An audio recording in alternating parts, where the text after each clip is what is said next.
Hello everyone, कैसे हैं आप लोग। तो आज हम डिस्कस करेंगे बहुत ही इम्पोर्टेंट टॉपिक जो रिसेंटली लोकसभा और राज्यसभा से पास हुई है, वुमेन रिजर्वेशन बिल। तो क्या है यहाँ पे ये वुमेन रिजर्वेशन बिल, डिटेल में इसको डिस्कस करेंगे। इसको देखिए, इसके जो हिस्टोरिकल एक प्रोसेस है, किस तरीके से इसको पहले भी लाया गया था। देन इसके जो भारत में स्टेटस, जो महिलाओं के लिए पॉलिटिकल रिप्रेजेंटेशन के स्टेटस के बारे में डिस्कस करेंगे।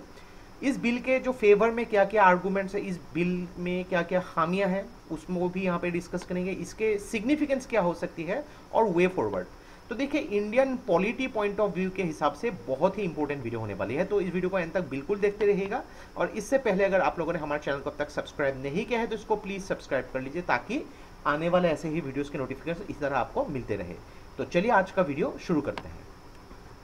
तो रिसेंटली 128 अमेंडमेंट बिल 2023 का जो वुमेन रिजर्वेशन बिल, उसको राज्यसभा से मंजूरी मिल गई है। कुछ दिन पहले जो है इसको लोकसभा से भी पास कर दिया गया था, अभी राज्यसभा से पास कर दिया गया है। अभी इसको जब प्रेसिडेंट का एसेंट मिलेगा तब ये एक एक्ट बन जाएगा। तो ये क्या कहती है ये बिल कि 33% जो सीट होंगी लोकसभा और स्टेट लेजिस्लेटिव असेंबली में, वो महिलाओं के लिए रिजर्व रखा जाएगा।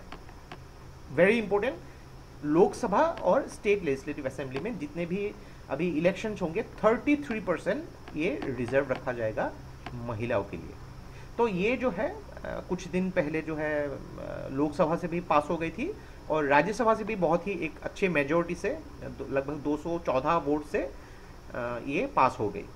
तो देखिए, यहाँ पे जो राज्यसभा और लोकसभा ने यहाँ पे एक स्पेशल सेशन जो है पार्लियामेंट को उसको एंड किया एडजॉर्न साइन डाई के हिसाब से। अगर थोड़ा सा इसके हिस्टोरिकल बैकग्राउंड भी देखा जाए तो एक्चुअली देखिए 1996 में जब जो प्रधानमंत्री एच.डी. देवेगौड़ा थे, तो उन्होंने भी जो है ये बिल स्टार्ट किया था as 81st constitutional amendment bill के हिसाब से, लेकिन ये लैप्स हो गई थी।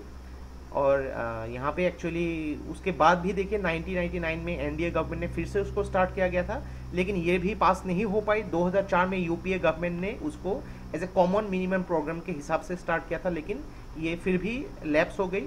2010 में जब कॉन्स्टिट्यूशनल अमेंडमेंट बिल 108 के हिसाब से इसको जो लाया गया था, लेकिन देखिए ये भी पास नहीं हो पाई थी। तो अभी जाके 2023 में ये बिल जो है पास हो गई है। तो थोड़ा सा अगर भारत में देखें महिलाओं की जो status regarding the political representation अगर देखेंगे यहाँ पे, तो एक चीज़ तो देखिए कि भारत के कॉन्स्टिट्यूशन हमेशा प्रोवाइड करती है कि मैन और वीमेन को इक्वली ट्रीट करना चाहिए ऑल पॉलिटिकल, सोशल और इकोनॉमिक स्फेयर्स, यानी कि दोनों की ही जो है इक्वल रिप्रेजेंटेशन होनी चाहिए। ये फंडामेंटल राइट में मेंशन किया गया है। लेकिन अगर देखा जाए भारत के पार्लियामेंट में सिर्फ 14.4% ही जो है महिलाओं की मौजूदगी है, और ये अभी तक का हाईएस्ट है। ऐसा नहीं है कि जो 1950 या फिर 1960 में बहुत हुआ करती थी अभी कम हो गए हैं, ये अभी तक का हाईएस्ट है। यानी कि उससे पहले अगर आप देखेंगे तो बहुत ही कम हुआ करती थी। ये रिसेंटली जो है, ये रिसेंट डेटा है, ये काफ़ी कम है, लेकिन ये फिर भी अभी तक का हाईएस्ट है। Then election commission of India ने 2021 अक्टूबर में एक रिपोर्ट के हिसाब से बोला गया था कि टोटल मेंबर्स जो पार्लियामेंट में है उनमें महिलाओं की रिप्रेजेंटेशन जो है 10.5%, जो बहुत ही कम पे है। अगर हम कंपेयर करेंगे जो श्रीलंका, बांग्लादेश या फिर नेपाल, उससे भी भारत में जो पार्लियामेंट में महिलाओं की रिप्रेजेंटेशन कम है। और अगर कंपेयर करेंगे हमारे जो अलग अलग स्टेट के लेजिस्लेटिव असेंबली में, ये इवन उससे भी कम है। लगभग अगर देखा जाए जो स्टेट लेजिस्लेटिव असेंबली में अगर एवरेज एक निकाला जाए, महिलाओं की रिप्रेजेंटेशन सिर्फ 9% है, और कुछ स्टेट्स में तो आपको 5% से भी कम की रिप्रेजेंटेशन मिल जाएगी। तो ये एक बहुत ही प्रॉब्लमेटिक स्टेटस है। काफ़ी कुछ यहाँ पे रीजंस आप देख सकते हैं। एक स्टेरियोटाइप एटीट्यूड जो है हमारे सोसाइटी की, या फिर जो रिप्रेजेंटेशन के लिए मौका नहीं मिलता है, यहाँ पे अवेयरनेस कम है। बहुत सारे ऐसे फैक्टर डोमिनेंट रोल प्ले करता है, जाकि महिला जो है देश की जो one of the important sphere में पार्टिसिपेट नहीं कर पा रही है। तो देखिए, इस बिल के फेवर में क्या क्या आर्गूमेंट्स है। देखिए 33% रिप्रेजेंटेशन जब हो जाएगा यहाँ पे, तो पॉलिटिकल रिप्रेजेंटेशन इंक्रीज होगी, अलग अलग जो इश्यूज महिलाओं के हैं उसको लाया जा सकता है, यानी कि मिनिमम 33% महिला तो मौजूद होगी ही होगी, चाहे वो पार्लियामेंट में हो या फिर यानी कि लोकसभा में हो या फिर स्टेट लेजिस्लेटिव असेंबली में। तो जब भी एक महिला लीड लेके आएगी तो अलग अलग चेंजेस ला सकती है यहाँ पे, काफ़ी कुछ चेंजेस इंफ्रास्ट्रक्चर डेवलपमेंट में हो सके या फिर जो इश्यूज है उसको प्रेजेंट कर सकती है। देन डीक्रिमिनलाइजेशन ऑफ पॉलिटिक्स, ये काफ़ी हद तक कम हो जाएगा, अलग अलग देखिए डेवलपमेंट इश्यूज पे काम किया जा सकता है, जो महिलाओं के अगेंस्ट क्राइम होती है उसको एड्रेस किया जाएगा। बहुत ज़्यादा इंडिया में अलग अलग स्टेट्स में आप देख सकते हैं बहुत ज़्यादा क्राइम होती रहती है, तो उस पर्टिकुलर स्टेट से अगर महिलाओं की रिप्रेजेंटेशन आएगी तो उसको कंट्रोल में लाया जा सकता है। तो देखिए यहाँ पे जब सीट्स वोट शेयर के हिसाब से होगी तो उसको भी यहाँ पे जो है इंट्रोड्यूस किया जा सकता है, जो एक पैट्रियार्कल माइंडसेट है हमारे देश में उसको ब्रेक डाउन किया जा सकता है कि महिला भी आजकल इक्वल एक एबिलिटी रखती है, इक्वली अपने देश को अलग अलग स्फीयर में रिप्रेजेंट कर सकती है। जो एक स्टेरियोटाइप एटीट्यूड है हमारे सोसाइटी में उसको यहाँ पे ख़त्म किया जा सकता है डेवलपमेंटल इशू में, चाहे वो एक यहाँ पे इंफ्रास्ट्रक्चर डेवलपमेंट हो, इकोनॉमिक डेवलपमेंट हो, सोशल डेवलपमेंट हो, ज़्यादा से ज़्यादा महिला पार्टिसिपेट कर पाएगी। और यहाँ पे इकोनॉमिक परफॉर्मेंस जैसे कि कहा और इंफ्रास्ट्रक्चर डेवलपमेंट में बहुत ही एक बड़ा रोल प्ले कर सकती है जब महिला यहाँ पे आएगी। तो बहुत ही इम्पोर्टेंट है कि महिलाओं का भी इक्वल रिप्रेजेंटेशन होना चाहिए। यहाँ पे हम लोग पॉलिटिक्स की बात करें लेकिन अलग अलग अगर सेक्टर में भी देखें इक्वल रिप्रेजेंटेशन होना चाहिए।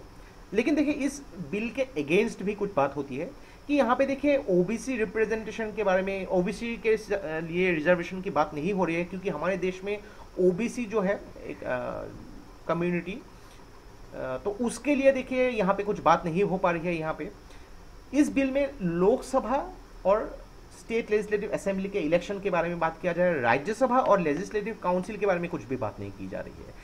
एनेक्टमेंट ऑफ बिल यहाँ पे अगर देखा जाए काफ़ी हद तक ऐसे सिचुएशन में जब भी रिप्रेजेंटेशन आ सकती है कभी कभी प्रॉब्लम्स भी आ सकती है।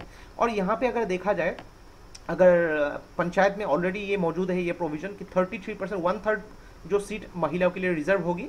लेकिन देखिए बहुत सारे एक कॉन्सेप्ट है कि आप लोगों ने अक्सर सुना होगा पंचायत पति, यानी कि देखिए कि महिला जो है वो अपने बहुत सारे डिसीजन जो है अपने हस्बैंड से इन्फ्लुएंस से के लेती है या फिर घरों के जो इश्यूज को इम्पोर्टेंस दिया जाता है तो वो अपने डिसीजंस नहीं ले पाती है। तो क्या ऐसे सिचुएशन यहाँ पे भी हो सकती है। नेक्स्ट यहाँ पे बात करेंगे कि देखिए एक चीज़ कहा जाता है कि इक्वल रिप्रेजेंटेशन होना चाहिए, डेफिनेटली सुविधाएं मिलनी चाहिए, लेकिन यहाँ पे कहा जा रहा है कि अगर रिजर्वेशन दिया गया तो क्या वो इक्वली जो है दोनों ही जेंडर को उसको इक्वली ट्रीट कर रही है, स्पेशल एक प्रेफरेंस महिलाओं के लिए दिया जा रहा है। अगर देखा जाए तो ये भी एक इशू है। देन नेक्स्ट यहाँ पे वोटर्स के लिए चॉइसेस की प्रॉब्लम्स हो सकती है। देखिए एक पर्टिकुलर जगह पे मोनोपोली भी हो सकती है, लेकिन यहाँ पे काफ़ी कुछ चेंजेस करने पड़ेंगे, यानी कि डिलिमिटेशन के बाद जब इसको किया जाएगा तो ऐसा नहीं होना चाहिए कि एक पर्टिकुलर कॉन्स्टिट्यूएंसी ये सिर्फ रिजर्वेशन होगा ओनली फॉर वुमेन। तो क्या हो सकता है कि एक मोनोपोली हो सकती है, उससे काफ़ी कुछ प्रॉब्लम हो सकती है। और एक चीज़ की डिलिमिटेशन या फिर सेंसस, तो सेंसस की जब बात होती है 2021 में एक्चुअली इसका रिजल्ट आनी चाहिए थे, लेकिन बहुत सारे प्रॉब्लम्स की वजह से नहीं हो पा रही है। और ये कब तक आएगा, कितने साल तक ये डिले हो जाएगा, ये कुछ भी पता नहीं है। तो बहुत ही इंपॉर्टेंट है कि इसको जल्दी से जल्दी निपटा के इस बिल को प्रॉपर तरीके से इंप्लीमेंट किया जा सके। तो कुछ कुछ सिग्निफिकेंस डेफिनेटली आप लोग ने समझ लिया ही होगा कि पॉलिटिकल एम्पावरमेंट, यानी महिलाओं को एक एम्पावरमेंट दिया जाएगा कि पॉलिटिकली रिप्रेजेंट कर सकेगी अपने आप को। बहुत सारे इश्यूज जो अक्सर नज़रअंदाज हो जाते हैं या फिर पहुंचा नहीं जाता है उसको यहाँ पे लाइमलाइट में लाया जाएगा। जेंडर पेरिटी इंडिकेटर, यानी कि देखिए 14% कहाँ पे है और अगर देखा जाए मेल का 86%, ये जो है इसको कम करना है। तो अभी से ये चेंज होके मिनिमम 33% होगी, या हम तो कहते हैं कि ये 50% होनी चाहिए, यानी कि 50% मेल और 50% फीमेल दोनों इक्वल होना चाहिए यहाँ पे, तभी जाके सारे इश्यूज को इंडिकेट किया यहाँ पे जो है इम्प्लीमेंट किया जा सकेगा। यहाँ पे जो भी स्किल्स है उस स्किल्स को यहाँ पे इम्प्लीमेंट करने होंगे अलग अलग जो इम्पोर्टेंट है। देन महिलाओं की जो इंटरेस्ट है, चाहे वो सिक्योरिटी से रिलेटेड हो, जॉब रिलेटेड हो, एजुकेशनल डेवलपमेंट से रिलेटेड हो, उसको यहाँ पे एडवोकेट किया जा सकता है। और जो इंटीग्रिटी और एफिशिएंसी, इसको देखिए यहाँ पे काफ़ी हद तक इम्प्रूवमेंट किया जा सकेगा। तो अगर बात करेंगे यहाँ पे एक वे फॉरवर्ड क्या होता है कि एक कॉन्सेंसस बिल्डिंग होनी चाहिए, ताकि देखिए पॉलिटिकल पार्टीज को भी महिलाओं को टिकट्स देनी होगी, यहाँ पे एक कॉन्सेंसस खुद से कर सकते हैं, ताकि देखिए ऐसे प्रॉब्लम्स ना हो। यहाँ पे जो भी देखिए अलग अलग जगहों पे डिलिमिटेशन की बहुत ही इंपॉर्टेंट रोल हो सकते हैं यहाँ पे, कि कौन से कॉन्स्टिट्यूंसीज रिजर्व होगी, क्या वो कॉन्स्टिट्यूंसी हमेशा के लिए रिजर्व होगी, या अलग अलग टाइम में 10 साल बाद फिर से जब इसको डिलिमिटेशन किया जाएगा फिर से उसको चेंज किया जाएगा, वो भी इंपॉर्टेंट है। पब्लिक अवेयरनेस बहुत इंपॉर्टेंट है, कि देखिए आजकल political awareness because of the social media बहुत ही इंपॉर्टेंट, बहुत रोल प्ले करती है किसी भी डेमोक्रेसी में। लेकिन महिलाओं की रिप्रेजेंटेशन के लिए भी यहाँ पे पब्लिक अवेयरनेस होनी चाहिए। महिलाओं, ऐसा नहीं होना चाहिए कि यहाँ पे सिर्फ कुछ कामों के लिए है, हाउस होल्ड जॉब्स के लिए ही है, देश को भी रिप्रेजेंट कर सकती है अलग अलग सेक्टर में। महिलाओं की जो वुमेन राइट्स ऑर्गेनाइजेशन है, एक्टिविस्ट है, सिविल सोसाइटी है, ये बहुत ही इंपॉर्टेंट रोल प्ले कर सकती है advocating the bill. Addressing concern अगर देखा जाए, बहुत सारे ऐसे इश्यूज है जो एक्चुअली पॉलिटिकल पार्टीज भी रेज नहीं करती है, तो उसको भी देखिए पॉलिटिकल पार्टीज को रेज करनी पड़ेगी, अलग अलग महिलाओं की जो भी प्रॉब्लम्स उनके साथ हो रही है। तो आने वाले टाइम में देखिए ऐसे टॉपिक में और भी कुछ कुछ यहाँ पे चेंजेस आएंगी, कुछ न्यूज़ेस डेफिनेटली आएंगी, तो उसको भी हम कवर करने की कोशिश करेंगे। तो ये था हम लोग का complete analysis regarding the women reservation bill, जिसको लोकसभा और राज्यसभा दोनों से ही मंजूरी मिल गई है। तो आशा करते हैं इस वीडियो से आपको बहुत कुछ चीज़ें सीखने को मिला होगा, और ये वीडियो अगर आप लोग को अच्छा लगे इसको प्लीज़ लाइक कीजिए, इसको सब्सक्राइब कीजिए, इसको शेयर कर दीजिए। तो आज के लिए बस इतना ही। देखते रहिए Study Rise, take care, thank you and जय हिंद।